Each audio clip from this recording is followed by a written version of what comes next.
Hello everyone, today's topic is Mahatma Gandhi ji philosophical thought. तो महात्मा गांधी जी के क्या फिलोसफिकल थॉट थे उसके बारे में आज हम पढ़ते हैं। उनका जन्म कब हुआ था, बॉर्न कब हुए थे वो 2 अक्टूबर 1869 में, एंड उनकी डेथ हुई थी 13 जनवरी 1949 में बाय नाथूराम गॉडसे। यानी नाथूराम गॉडसे ने उनको क्या करा था, शूट करा था। एक वो ग्रेट लीडर थे, फिलोसफर थे, एजुकेशनिस्ट थे, थिंकर थे और रेवोल्यूशनरी थे। मेजर वर्क उनका क्या है, जो बुक उन्होंने लिखी है, the my experiment with truth, the word of Gandhi. सत्याग्रह पे किसने बात की है सबसे ज़्यादा, गांधी जी ने। हिंद स्वराज हो गया, 3H उन्होंने दिया था, बेसिक एजुकेशन और हम नई तालीम के नाम से जो जानते हैं वो भी आपका गांधी जी के द्वारा दिया गया है। अब आ जाते हैं आपका, ये हिंदी पार्ट है आपका। अब आ जाते हैं core values of Gandhian philosophy. Core values उनकी क्या थी, live as if you were die tomorrow, यानी ऐसे जियो जैसे कि आप कल मरने वाले हो, और लर्न ऐसे करो जैसे कि आप फॉरएवर जीने वाले हो। यानी एक क्यूरियोसिटी अपने अंदर ऐसी क्रिएट करनी चाहिए कि आपके अंदर सीखने की चाह कभी ख़त्म ना हो।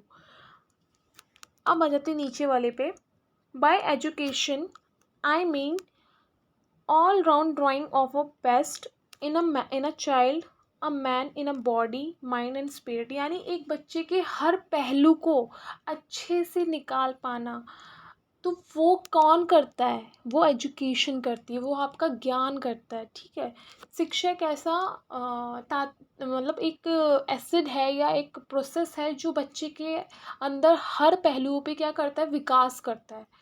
तो बच्चे में जितनी भी अच्छी चीज़ें, जितनी भी इनर वैल्यूज़ हैं, उनको कौन अच्छे से निकाल पाएगा, एक अच्छी शिक्षा, एक ट्रू एजुकेशन निकाल पाएगी। अब आ जाते हैं आगे, कोर वैल्यूज़ उनके क्या थे, कोर प्रिंसिपल्स क्या थे, non violence, Satyagraha, truth, humanity, believe in God, Ram राज्य से बात करते हैं वो, जस्टिस पे, पीस पे और हैप्पीनेस पे, ब्रदरहुड होना चाहिए, ऑल राउंड डेवलपमेंट होना चाहिए। ये आपका हिंदी का पार्ट है। अब आ जाते हैं एम ऑफ एजुकेशन पे। उन्होंने एम ऑफ एजुकेशन आपके कितने पार्ट में बांटे थे, इमीडिएट एम और अल्टीमेट एम। इमीडिएट एम उनके हिसाब से क्या थे, इमीडिएट एम थे जो बच्चा विकास, जो बच्चे का विकास हो रहा है, शारीरिक है, सामाजिक विकास है बच्चे का, व्यवहारिक विकास है, ठीक है, जो वो कंडक्ट कर रहा है, उसके ऊपर बात की थी उन्होंने। तो फर्स्ट है आपका physical development, vocational development. Vocational education क्या है, वोकेशनल एजुकेशन या फिर वोकेशनल डेवलपमेंट क्या है बच्चे का, जो बच्चा अपनी लाइवलीहुड के लिए एक बेसिक एजुकेशन लेता है, जिससे वो अपनी लाइवलीहुड क्या कर पाए, अच्छे से यूटिलिटेरियन एम क्या कर पाए, कंडक्ट कर पाए, उसको हम क्या बोलते हैं, वोकेशनल डेवलपमेंट या vocational education. Social development, cultural development. Cultural development पे उन्होंने बात क्यों की है, वो क्या बोलते थे कि जितना आप वेस्टर्नाइजेशन को अडॉप्ट करोगे, उतना ही जो आपका इंडियन कल्चर है उतना ही क्या होगा, इरेडिकेट होगा। तो हमें इंडियन कल्चर को क्या करना है, पकड़ के रखना है। वेस्टर्नाइजेशन को हमें क्या करना है, इरेडिकेट करना है इंडिया से। इंटेलेक्चुअल डेवलपमेंट, नेशनलिज्म, यानी नेशनैलिटी की भावना हर इंडिविजुअल में क्या होनी चाहिए, प्रोमिनेंट होनी चाहिए। अब आ जाते हैं आगे, टीचिंग मेथड, यानी अल्टीमेट एम आपके क्या थे उनके हिसाब से, अल्टीमेट एम थे आपके self realisation, spiritual development, education is not a literacy. Education is not a literacy से यहाँ पे क्या मतलब है, education is not a literacy, आपको साक्षरता के लिए शिक्षा नहीं लेनी है, साक्षरता ही शिक्षा नहीं है, आपका ऑलराउंड डेवलपमेंट हो रहा है हर पहलुओं पे, वो भी क्या है, वो एक ट्रू एजुकेशन है, वो एक सच्ची शिक्षा है। और स्पिरिचुअल डेवलपमेंट पे वो क्या बात करना चाह रहे हैं, वो गॉड की तरफ बच्चे का क्या होना चाहिए, आध्यात्मिक ध्यान भी होना चाहिए। सेल्फ रियलाइजेशन, यानी आपको इनर सेल्फ के लिए आपको खुद पे खुद से चीज़ों को सीखना है, खुद अपने आप में बदलाव लाना है, तो वो उस पर भी बात की उन्होंने। टीचिंग मेथड उनके हिसाब से क्या क्या थे, टीचिंग मेथड थे लर्निंग बाय डूइंग का, यानी खुद आप करके सीख रहे हो।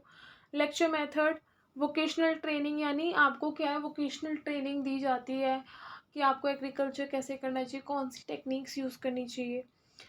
लर्निंग बाय लिविंग यानी खुद के एक्सपीरियंसेस से आप क्या सीख रहे हो। को रिलेशन टेक्निक्स यानी चीज़ों से आप चीज़ों को को रिलेट करके आप क्या सीख रहे हो। सेल्फ रियलाइजेशन खुद से क्या सीख रहे हो। तो ये क्या थे उनके विधियाँ थी, शिक्षण विधियाँ थी ये आपका हिंदी में है। अब आ जाते हैं रोल ऑफ टीचर पे, यानी शिक्षक का रोल कैसा होना चाहिए।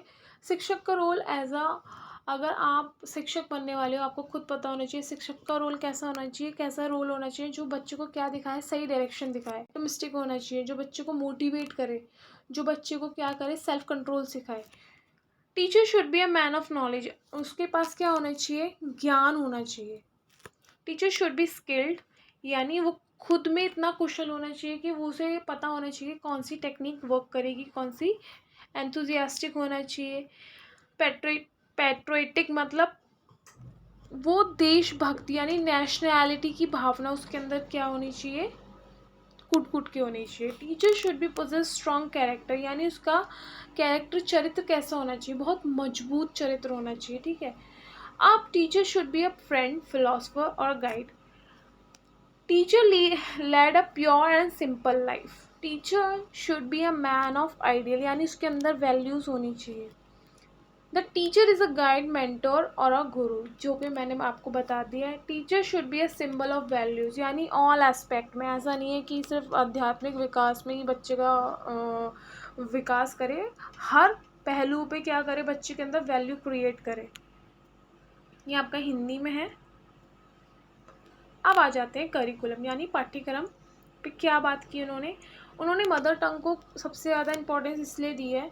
वो क्या बोलते थे कि जितना आप इंग्लिश को या फॉरेन लैंग्वेज को अडॉप्ट करोगे उतना ही इंडियन कल्चर क्या होता चला जाएगा, वीक होता चला जाएगा। तो इसलिए उन्होंने मदर टंग को क्या रखा है, प्रोमिनेंट रखा है यहाँ पे। और उन्होंने अपोज किया है किसको, इंग्लिश को और फॉरेन लैंग्वेजेस को। मैथमेटिक्स क्यों ऐड करना चाहिए करिकुलम में, ताकि बच्चा बेसिक लाइवलीहुड के लिए तैयार हो पाए। जैसे हम चीज़ों को ख़रीदते हैं, बेचते हैं, तो वहाँ पे बेसिक कैलकुलेशन चाहिए ना, तो बच्चे को नॉलेज होनी चाहिए नंबर्स की। सोशल साइंस में क्या था, हिस्ट्री था, सिविक्स था, ज्योग्राफी था। जनरल साइंस में zoology, chemistry, physiology, hygiene, physics, natural study, यानी नेचर से रिलेटेड भी क्या दी जाती थी, शिक्षा देनी चाहिए। Drawing and music, basic craft, यानी बेसिक क्राफ्ट में क्या क्या आता था आपका, एग्रीकल्चर आता था, स्पिनिंग आता था, गार्डनिंग आता था, और बिजनेस, मेटल वर्क भी डाला था उन्होंने, मेटल वर्क पे भी उन्होंने बात की थी। तो ये सारी चीज़ें क्या थी, करिकुलम का एक इम्पॉर्टेंट पार्ट थी कि बच्चा अगर शिक्षा ले रहा है तो इन इन पहलुओं पे शिक्षा को क्या होना चाहिए, ज़रूर होना चाहिए एजुकेशन में। अब ये आपका आ जाता है लास्ट, उनकी तरफ से जो क्वाट था, थॉट था उनका, education is the basic tool. ये है एक बेसिक टूल है जो क्या करता है, डेवलपमेंट ऑफ कॉन्शियसनेस, यानी ये हमारा क्या क्रिएट करता है, एक कॉन्शियसनेस क्रिएट करता है आपके अंदर, and the reconstitution of the society.